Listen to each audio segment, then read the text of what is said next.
Welcome to the Financial Freedom Secrets Show. This is your host, Jackson Milan, the Wealth Mentor, helping business owners create financial freedom faster by mastering the language of money. Want to see how well you're tracking towards financial freedom? Complete our 40-point financial performance scorecard at wealthhealthcheck.com.au. That's wealthhealthcheck.com.au. The average score for most business owners is 18 out of 40. So complete the scorecard now and see how well you're tracking towards financial freedom. All right, g'day guys, this is Jackson Milan, the Wealth Mentor, and we're here for another episode of the Financial Freedom Secrets Show. And I have a new friend of mine, Steele here from Scale HQ, and Sean's got a wealth of experience around growing and scaling businesses, of being a true idea of being a CEO, of creating true value in enterprises, and ultimately working towards very profitable exits, which many of us ultimately should be working towards in small business land, but often gets placed on the back burner. And these are really the cheat codes of wealth creation, guys. This show is all about empowering you with the tools that you need to create financial freedom, but very rarely are these types of things discussed. And I think for many small business owners, it becomes a mystery of this idea of capital allocation, of creating intrinsic value, and ultimately about creating, working towards liquidity events. So I'm very much looking forward to sharing some wisdom with you on this episode. So Sean, thanks for joining us, mate. How you doing? My pleasure. The raspy version of Jackson today and the slightly less raspy version of Sean. Yes, exactly. I think that we'll even out the both, mate. So hopefully you'll do the majority of the talking today so I can rest my my vocal cords. But mate, let's start right at the very beginning, Sean. Tell us a little bit about you and your story and what got you to where you are, mate. Well, look, I grew up in sales. You know, like many people, you don't really plan to be in sales. You sort of find yourself there. Found that I was pretty good at it. And I knew actually pretty early on in my early 20s that I wanted to be a CEO. So I was really keen. So I didn't grow up as a founder. You know, fundamentally, I grew up through sort of the corporate ladder to become a professional CEO, and loved sales, loved leadership, you know, sought out mentors and really asked them to challenge and guide me through to sort of take me through to that level of learning. Got to my first CEO gig in my early 30s, and in my last CEO role, I'd built $100 million in revenue over the previous, couple of companies, and I was building a portfolio of education businesses.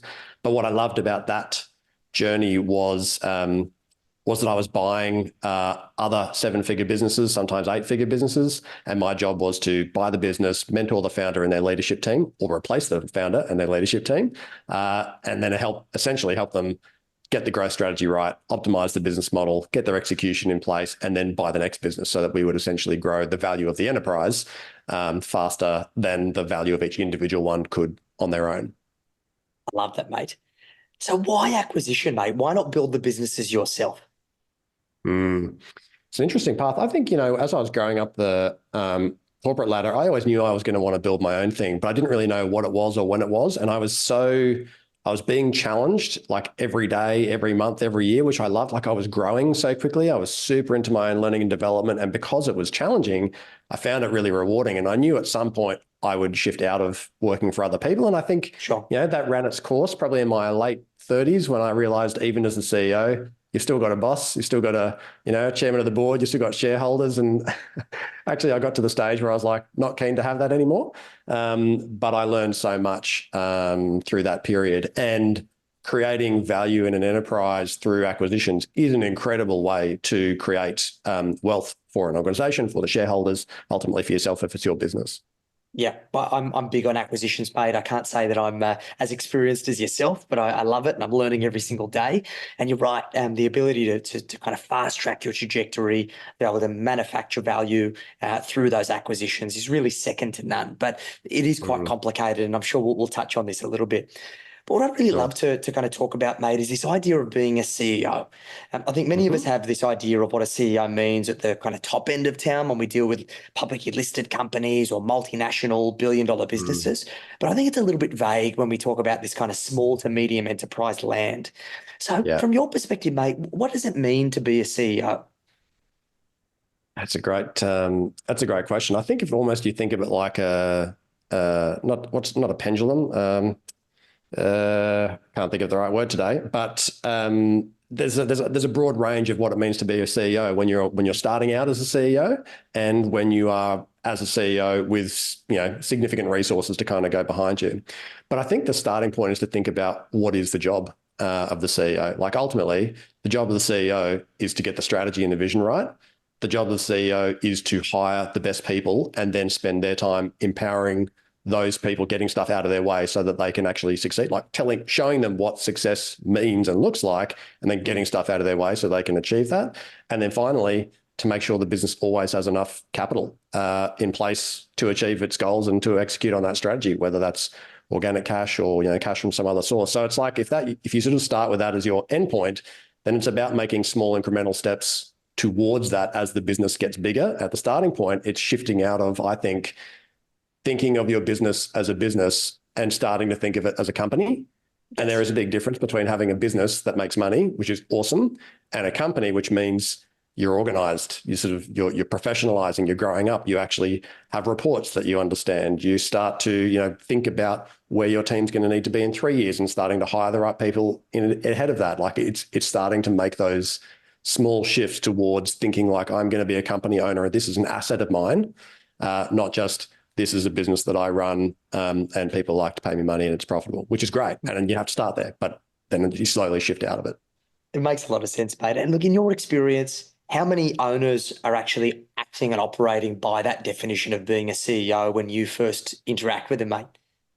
Oh, very few, very few. I think most people don't give any credence to strategy, or they think because the business is profitable that they've figured out strategy. And so they may have got product market fit, but that doesn't mean that doesn't mean that the way they're building the business means that they're going to have a competitive advantage in sort of 3 to 5 year times. And that's all strategy is. Like if you really boil it down to what is strategy? Strategy is future competitive advantage. It's doing something now that is, it's a bit of toil, it's a bit of sacrifice, it's not short-term return, it's like medium-term stuff. Like what are the 2 to 3 things that you're going to double down on that you're going to be very happy you did in 5 years' time, because you can turn around and you will have a moat around you. You will have a competitive advantage versus your competitors. That's the strategy bit. And so some founders have naturally figured that out and some haven't yet. So I don't see many that start with that. I think most business owners are very in tune with cash. But they don't often use debt they often haven't figured out probably the most important metric in my view, which is what is their cost of acquisition versus the profit contribution that every one of those customers makes. Yes. So that when you understand that ratio and assuming that the profit contribution is materially higher than the cost of acquiring the customer, then the question is, well, if I had access to more capital, how much faster could I go? Because ultimately, if I put $1,000 in and I get $3,000 to the bottom line, that's a pretty good ratio. And I should now I'm actually limited by the capital and how well I can lead and build the right team. So I think that's a really interesting shift that almost sort of signifies the mindset of going from business owner to company owner who's thinking about it like an asset, going, oh, no, I've got an asset where I stick $1,000 in, I get $3,000 out the other side. How much faster could I build this? What ways could I build this? Who else could help me build this? You talk my language, because this is the stuff that we've had to work out for ourselves and we try and help our clients with in terms of their financial strategy, knowing your numbers. Because I think, look, most people throw away that line of, I need to know my numbers in my business, but there's a lot of numbers to know. And some numbers are far more important, like, for example, understanding that cost of acquisition versus that lifetime customer value, or how much profit does each client contribute compared to what it costs you to acquire them. And it means that so many business owners are walking in the dark financially, right? Is it an education thing, mate? Or is it that they are so overwhelmed by lower value tasks, they just haven't pivoted into that mindset of a CEO? Or is it something completely else entirely? I think one of the things that I think it's an education thing. Ultimately, you don't know what you don't know. So if you've never done it before, if you've never been in a business that's exited before, or you've never been close enough to the table where those decisions are getting made and you've never been involved in that process, you just can't know what you don't know. However, any one of us could jump on ChatGPT right now and go, what is an investor looking for when they buy your business? What are the factors that drive evaluation? Like if you start with the end in mind, It starts to get you out of, I'm just consumed with all the busyness of stuff. And it starts to get you thinking about 3 years, 5 years, 7 years, 10 years out. And you know what? The interesting thing is you may never choose to sell. Like if you've got a golden goose laying eggs, then I know plenty of business owners who sell too early. They maybe sell for 3 times their profit, and then 2 years later they're scratching themselves and going, hang on a second, if I'd actually hung on to that business for 3 years, I would have had the same amount of money in my bank account as I just made in the sale, but now I've got no business and no cash generating asset. Yes. So, but I think if you build with the assumption that you're going to build something that's sellable, you build a better business, you build a company, you build infrastructure, you build rhythms, you build stuff that actually a buyer really cares about.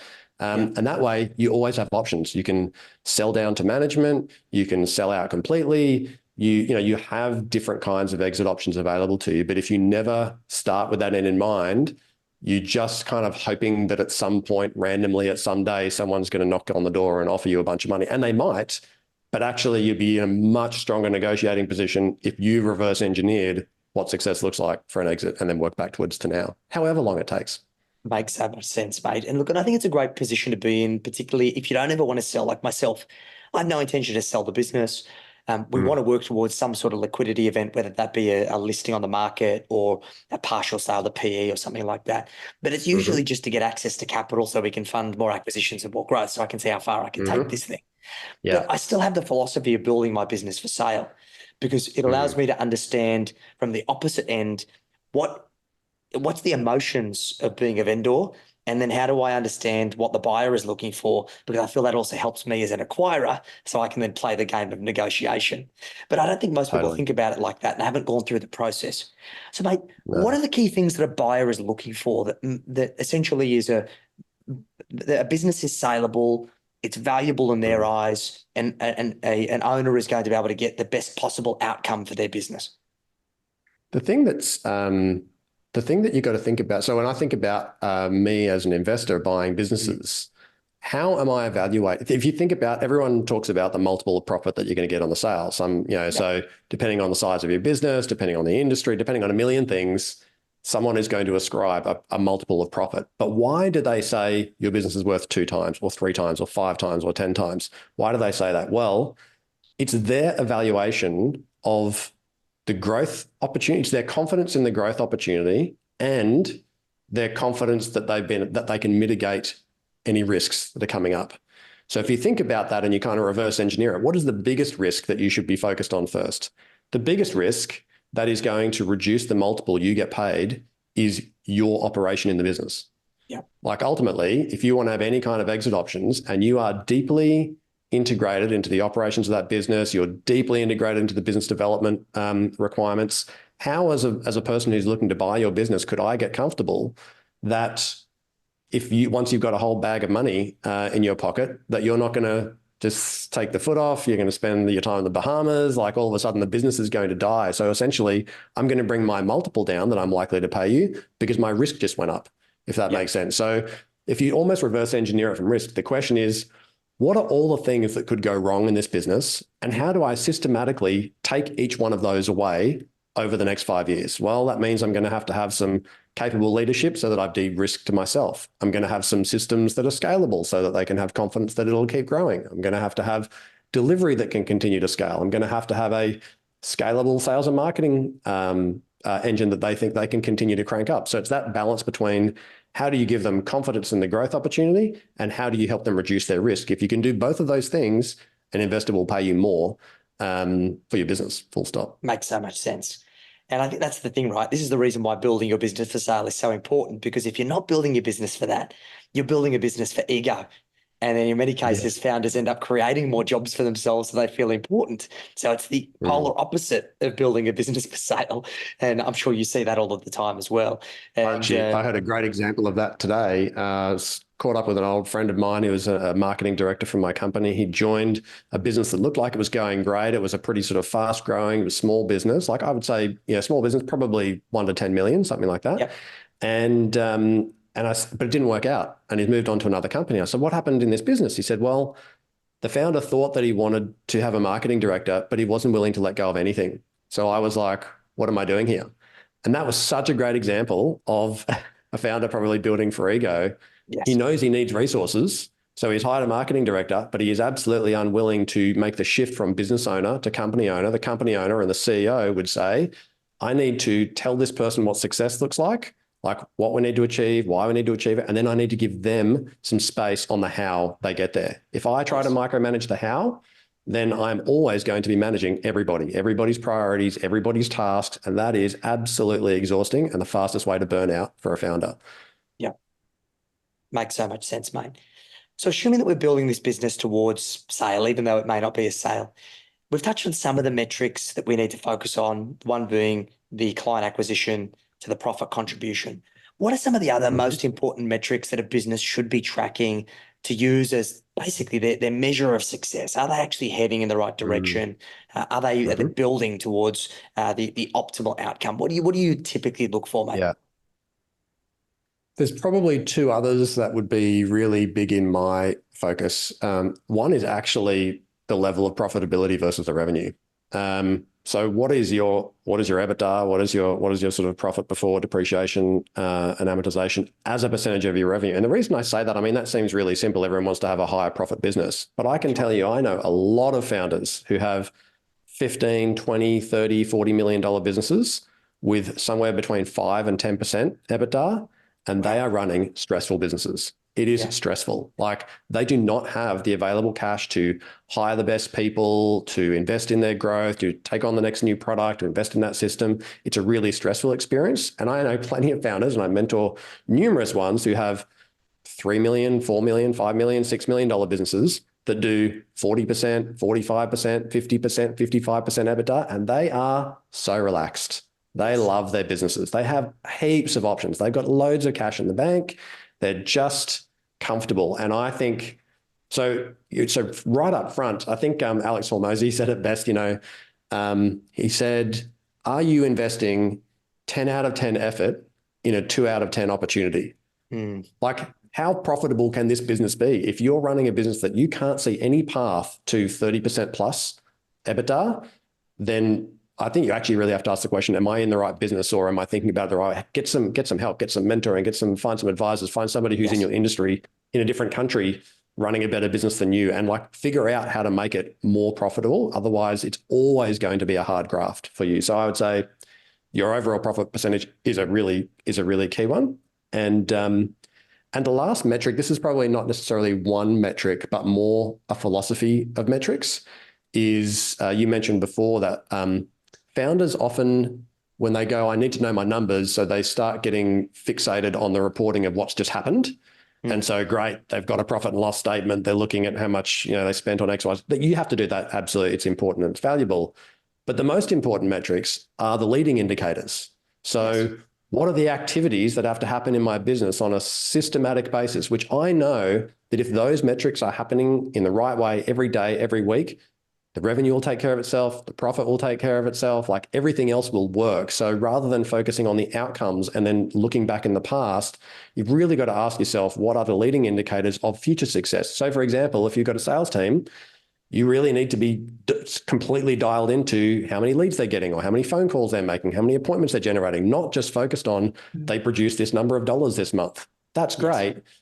But actually, you're already behind the 8 ball if that's where your focus is. So the question is, are you really focused on leading indicators? Have you thought about those in every area of your business that's going to create a future impact? Because then you can get a really fast sense before things go wrong, or where you can optimize and charge things up. But I see a lot of founders do the opposite. They focus on the outcomes, and then they put a lot of pressure on people when people aren't achieving outcomes, rather than looking at the inputs or the leading indicators and focusing on how they can do those better and more consistently. Makes so much sense, mate, because you've got to get out ahead of it. And I think what I see in a lot of these founders and owners is that they put pressure on the team and they go, stuff it, I could do a better job myself.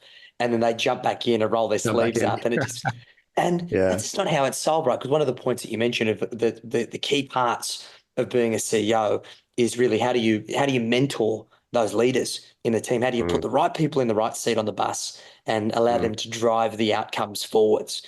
And that's not going to happen when you micromanage them or undermine their ability to do their job. Is that common, mate? It's super common. And I've got a tip for founders, because I think there's you always hear people talk about you've got to get A players, you've got to get A players. And Yes. that is true. Like if you have a business full of B players, it's a road to burnout, having to manage everybody, having to make all their decisions for them. It's not actually going to free you up. However, I think people often construe the idea of A players as like top shelf, high cost, have to be, best in industry kind of players, as opposed to people they can groom. However, as a founder, you're going to have grown up with some discipline expertise in something. And yes, as a CEO, you have to kind of know enough about all the parts of the business to be dangerous, is the way I think about it. Like you have to know enough so that you can't have the wool pulled over your eyes. However, you're never going to be the expert in that functional area. So let's just say you take on a young and up and coming marketing manager, and you think they've got heaps of potential. You can see their leadership character, but they're still lacking some technical depth in marketing, which you don't have. The way to help them continue to grow and add more value to your business is to find an external part-time, like a couple of hours a month or a day a month or whatever, like external marketing director who does know how to professionally develop that individual so that you're building your internal capability. You're not using an agency where you're now reliant on somebody else. You're building your internal capability in your business. You're leveraging some sort of part-time, low commitment, probably high cost per hour, but high quality strategy work, mentoring work for your person so they can add more value in your business. They love it because they want to grow and learn. You can't offer them that development, but it's a much more effective way of getting a lower cost resource paired with a higher cost external mentor and growing your own internal capability in your business. That is a phenomenal strategy. And I know I've been guilty of this myself, right? I've always been a big believer. You hire people based on their values and then teach them everything else. But I don't know everything. And you're right. I know enough to be dangerous, but you need to work out how do you expedite their capability so they can insert those high performance values along with the high performance skill set that can get the outcome that you're after. Because they also become a retention. They also become a retention risk otherwise, right? Like people who are good are super hungry to learn. And so the moment that they are outpacing you in terms of your technical depth, you need to make sure they're still learning. Otherwise, they're going to go and find somewhere else where they can learn. So yes, they want to perform, but they need to be challenged. They need to be learning all the time. And that's where you lose great people, is your inability to keep them challenged and keep them learning. So you've got to find a way to do that. And external resources can be super helpful just to partner people up a little bit. Love that. Awesome. Look, more on this team piece. Look, I think the biggest challenge, and I know I've experienced this myself in that transition from being a technician to being a manager to being a leader to being basically the CEO, the captain of the ship, is that stakeholder engagement of really how to bring the best out of your leadership team, out of your managers. So what really should be the role of a CEO in the context of mentoring the team, and what should that look like at the higher end of town, mate? I think it's easy to assume that the more senior a role, that the more they should be able to determine what success looks like on their own. But actually, no matter how senior, like I've hired many $200,000, $250,000, $300,000, $350,000 roles reporting to me. And in every one of those, they still want to know what success looks like to you. Yes. And so I have a really simple template that I use with all of my founders that I mentor called a success profile. And the success profile is not a job description full of tasks, which is what most people do. They give you a job description and 3 pages worth of micro tasks, which is not what success, it's not what you actually really, yes, they may do some of those things, but you need to teach them, this is what actually success looks like for you here's the lead indicators that I'm going to be really focused on that I want to see you succeeding in. Here's the lag indicators or the outcomes that I want you to generate. Yeah. Here's the big projects I want you to get done. If you can do those things, I'm going to feel like that's successful. They need to understand what those things are and why, not all the task levels. Like they need to figure out what the tasks are to get there. You need to stay elevated. So with a senior person, you've still got to do that. And then it's really important to me that those success profiles are shared across the leaders. Actually, they're shared publicly in the business for anyone who wants to see them, because otherwise you end up with a bunch of leaders all running their own show, and that does not work. That creates huge problems, lots of animosity, lots of walls, lots of inefficiency if they're all running off in silos. So how do you do that? You design success profiles where they all are sort of forced to look at each other's to go, okay, I know what's important to Jackson, who's running sales, and I'm running marketing or operations or whatever. those success profiles need to be aligned. You need to be able to look at them all and go, if we all achieve these things, are we going to achieve the organization's goals and what the company believes success looks like? If that's a yes, that's how you keep them all aligned and recognizing what other people's priorities are. So now you are focused on, yes, empowering them individually with whatever it is that they need, which is always different for every person, but you're also uniting them as a group, making sure they realize there is no game where they run off and do their own thing. They have to be working, they have to be starting to think and act like the CEO as individuals. And that was a huge shift for me. I remember in my first kind of executive role, I had a coach who said, "Hey, Sean, you're seen as like the next managing director. You're ticking all the leadership boxes, except it's known that if something's in your way, that you will pretty much just bulldoze through it to get the job done. And you have to ask yourself, are your peers going to support you to become the new managing director? Because actually, those are the people that you'll be leading." And I was like, "Oh my goodness." She said, "You need to shift out of I'm a leader of a function to the job of all of the leaders of these functions are to think and act like the CEO." So actually, all of you need to be thinking with the whole business as your first lens of any decision that you make before you think of your own function. And that was like a total transformation for me personally and for the other leaders in our business. And it really helped sort of bond and unite us. I love that, mate. That's fantastic. And look, it is an evolution. And I think we need to shift these lenses over time, because the lenses that you measure your success by are never going to be the same at any kind of level of your business growth. And I think that's something that I've wrestled with a lot. And it's going to be an ongoing work in progress as that continues to shift and change.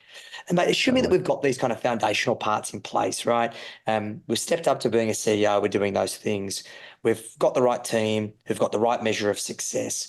We're tracking the right metrics, and we're in the right business. We're backing the right opportunity. Yes, the right horse, yeah. We start looking at acquisitions. When should businesses be looking to acquire? When do you believe it makes sense?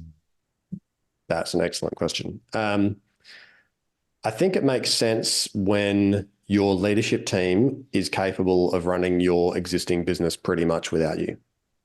Like that you could pretty much, dial into a meeting, you could spend half a day a week on the existing business and know that actually all the things that you've set in place, the way they make decisions, all that, you've got access to all the information you need so that the business never goes off track without you knowing. You've got capable individuals who are running their functions well. And because don't forget, when you acquire a business, depending on your acquisition strategy, the assumption is probably going to be that you're going to buy a business that's going to integrate into your business somehow. It creates a whole bunch of extra work.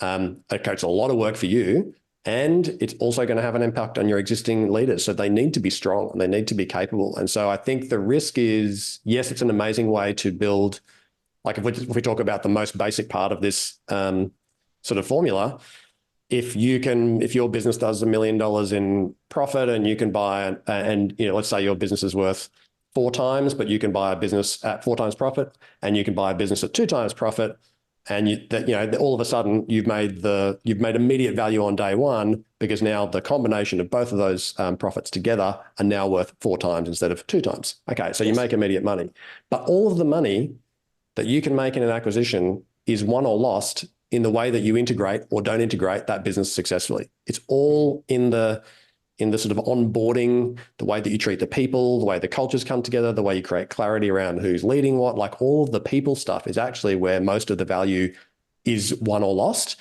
And therefore you need capable people to ensure that, they're also going to be able to do a good job when you bring this new business under the fold. So I think, and that's making the assumption that you are going to integrate the businesses somehow. Yes, you can build portfolios of companies that have no ties to each other whatsoever. They're just a bunch of business. That's completely fine and reasonable. But you can create more value by doing integrations, but it takes a little bit of time. So I wouldn't be doing it before I was sufficiently profitable and I had a capable team running the core business where I could take my eye off the ball and not be super worried about the core business. Yep, it's super important, mate. I've seen so many business owners chase a shiny opportunity, which in some cases is a really good opportunity, but they end up splitting their bandwidth across 2 businesses, meaning they're spending half the amount of time as their competitors who are just going to run rings around them. And then they end up shifting focus from one to the next. And where one's doing well, the other suffers, or potentially both suffer. And it's just a sequencing thing. Look, acquisitions aren't easy. There's a lot of work involved. And I think you hit the nail on the head. if you don't get You the, would the know. integration right, Yeah, you can blow the whole thing up in your face and erode a whole lot more value than you're aiming to make. 100%. And, probably the other thing that I've learned is, when you start looking at acquisitions and you're thinking about how you're going to create value in the business, I think the sort of trick for the newbies is that most people focus on revenue synergies, meaning I'm going to be able to sell my product to their customers. They're going to be able to sell my product. Sorry, I'm going to sell my products to their customers. They're going to sell my product to the other way around. I think I'm saying the same thing twice. You know what I'm talking about. But essentially, everyone's focused on, I'm going to create so much more value through the revenues. And it is always heaps harder than you think to create revenue synergies. It's always harder. It's like the small details, like, okay, their sales team's not incentivized to, they don't really care about your business, some new parent owner, and they don't really want to sell your products to their customers, or they're not incentivized in the right way, or it's just a bit of an awkward handover, or the brands don't fit very well together, a million different reasons.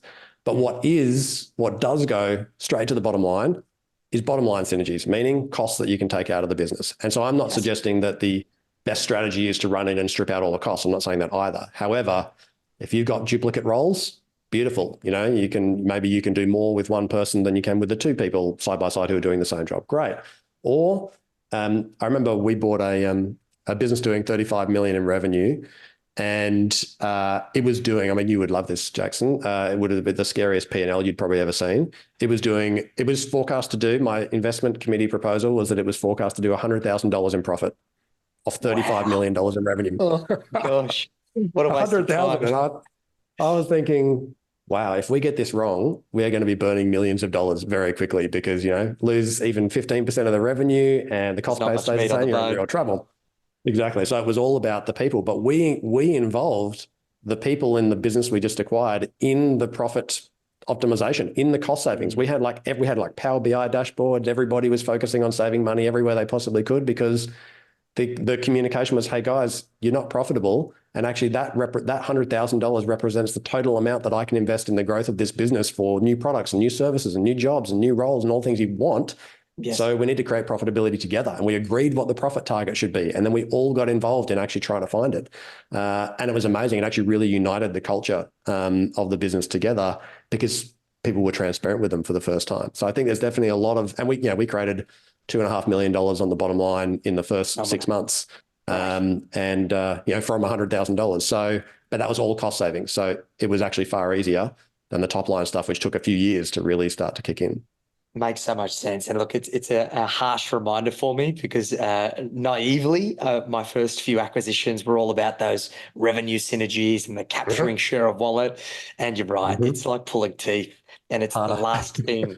It is harder. It was the last thing to come off out of everything.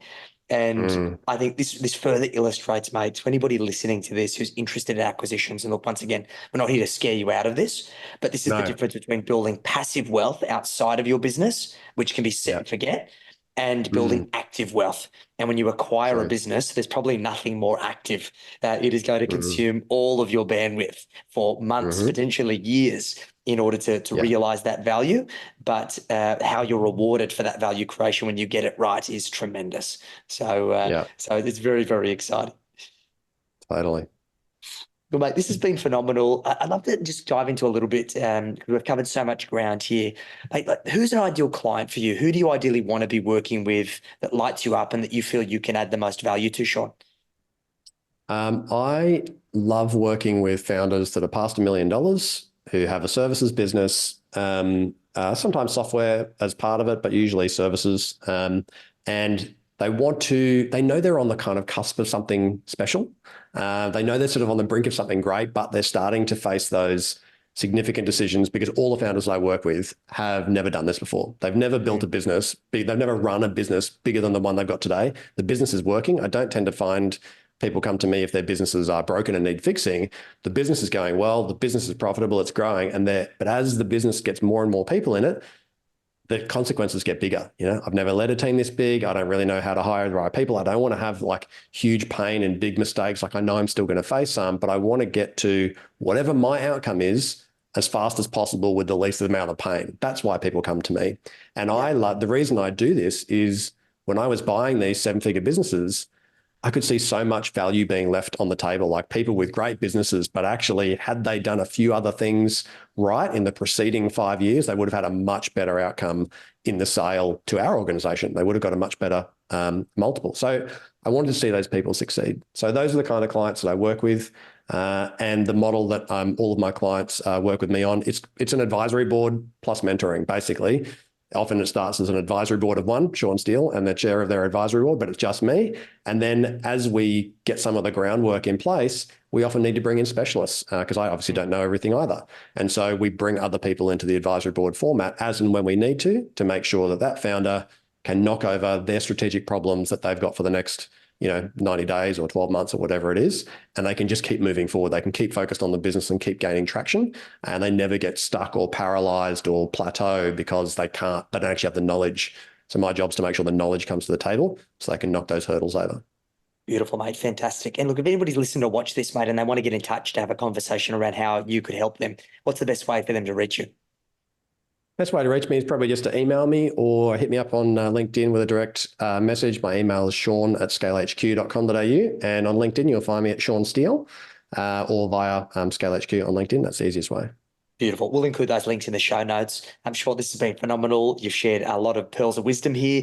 And guys, this is the key, right? As you're growing and scaling a business beyond 7 figures, you cannot just be a technician anymore. You need to get out of working in the business and trading time for money. And this requires you to go into creating a company, an entity that can exist without you. And that requires you to go through evolutions. And you need the support, you need the education.